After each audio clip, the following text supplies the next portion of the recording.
Hi అండి, అందరికీ నమస్కారం అండి. ఎలా ఉన్నారు, ఏం చేస్తున్నారు? నేనైతే చాలా బాగున్నానండి.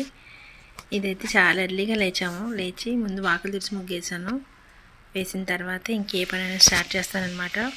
మా ఈ చిన్న వాకిల్లోని ఇంత ముగ్గు వేసుకొని కొంచెంసేపు చూసుకుంటానండి. ఎందుకంటే నాకు చాలా ఇష్టం ముగ్గులు వేసుకున్నా అంటే. ఇక్కడైతే మాత్రం గోధుమలను సోలు తీసుకొచ్చా అండి, ఇంకా ఆడించాలి అవి. ఇంకా లేదు, వెళ్ళాలి. ఈరోజు అయితే కాయగూరలు ఏం లేవండి, అందుకనే ఇంకా టమాటా ఉంది. టమాటా రైస్ చేద్దామని చెప్పేసి ఈ ఉల్లిపాయలు, పచ్చిమిర్చి, టమాటా కట్ చేసి పెట్టుకున్నాను. మనం ఉల్లిపాయలు ఏంటంటే నిలువుగా కట్ చేసుకోవాలి. ఒక పచ్చిమిర్చి 2 హాఫ్లా చేసుకోవాలన్నమాట.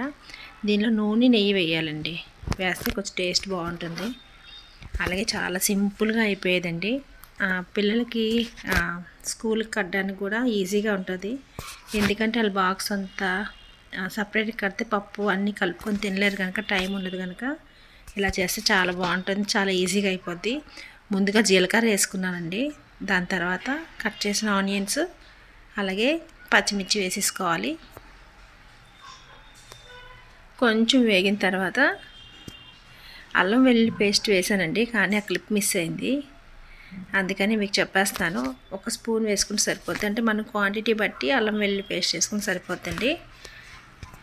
అలాగే వేయించిన తర్వాత దీనికి టమాటా వేసుకోవాలి. అల్లం వెల్లుల్లి పేస్ట్ కూడా నూనెలో చాలా బాగా వేగాలన్నమాట. అప్పుడు మనకి దాని పచ్చి వాసన అనేది రాకుండా ఉంటుంది. తర్వాత టమాటా అండి, ఈ టమాటా వేసి వేపుతున్నప్పుడు కొంచెం సాల్ట్ వేసామనుకోండి, కొంచెం త్వరగా మగ్గిపోతాయి అన్నమాట. బాగా మగ్గితేనే బాగుంటుంది, త్వరగా మనకి టమాటా రైస్ టేస్ట్ వస్తుందన్నమాట. సిమ్లోనే మగ్గించుకోవాలండి, హైలో పెడితే మాడిపోతాయి. అలాగే ఇదైతే బాగా మగ్గింది, మెత్తగా అయిపోతాయి చూసారా అన్నీ మనం ఉప్పు వేయగానే కొంచెం. అప్పుడు ఈ రైస్ అయితే ఏవైనా కడిగేసి నీళ్ళు వార్చిపెట్టి ముందు బియ్యం అయితే వేసేస్తానండి. కడిగేసిన బియ్యం వేసి ముందు దానిలో కలుపుకోవాలి, అప్పుడు టేస్ట్ బాగుంటుంది. తర్వాత వెసరు పోసుకోవాలన్నమాట. మనం 1 గ్లాసు వాటర్కి 2 గ్లాసులు నీళ్ళు ఎలాగా పోసుకుంటాం కదా, అలానే పోసుకోవాలి. ఇది కొంచెం ఇలా కలిగి పెట్టుకుంటే మొత్తం రైస్ అంతటికి కూడా బాగా మిక్స్ అవుతుందన్నమాట. అలాగే ఇప్పుడు మనం వాటర్ పోసేసుకుందాము, ఎందుకంటే ఇంకెక్కువసేపు ఉండకూడదు. అందుకని ఇదిగోండి 1 గ్లాసు రైస్కి 2 గ్లాసులు వాటరు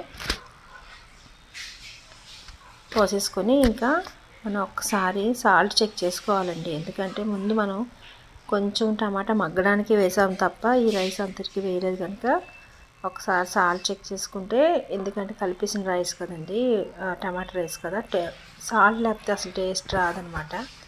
ఒకసారి వెసరంతా కలిపేసుకొని ఒకసారి సాల్ట్ టేస్ట్ చేసి చూద్దాము.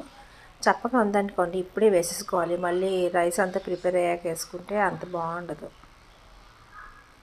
ఇంకొంచెం పడుతుందండి సాల్ట్, అందుకే ఇంకొంచెం వేస్తున్నాను. మనం కొంతమంది ఎక్కువ తింటారు, కొంతమంది తక్కువ తింటారండి. మేమైతే మీడియంగా తీసుకుంటాము. మళ్ళీ వేస్తే బాగోదు. ఇది గరం మసాలా అండి, లాస్ట్లో వేసేసి ఇంకా మనం కుక్కర్ అయితే మూత పెట్టేసుకుంటాం అనుకోండి, చక్కగా విజిల్ అయితే వచ్చేస్తుంది. ఇది విజిల్ రాగానే ఇగోండి టమాటా రైస్ అయితే ఇలా ఉంది. ఇలా అంతా కలిపి పెట్టుకొని ఇంకా సర్వ్ చేసుకోవడమే. చాలా టేస్ట్గా ఉంటుందండి. ఒకసారి ఇలా ట్రై చేసి ఎలా వచ్చిందో నాకు కామెంట్ చేయండి. అలాగే నా ఛానల్ ఎవరైనా కొత్త వాళ్ళు చూసినట్టయితే తప్పకుండా సబ్స్క్రైబ్ చేసుకోండి, లైక్ చేయండి, షేర్ చేయండి.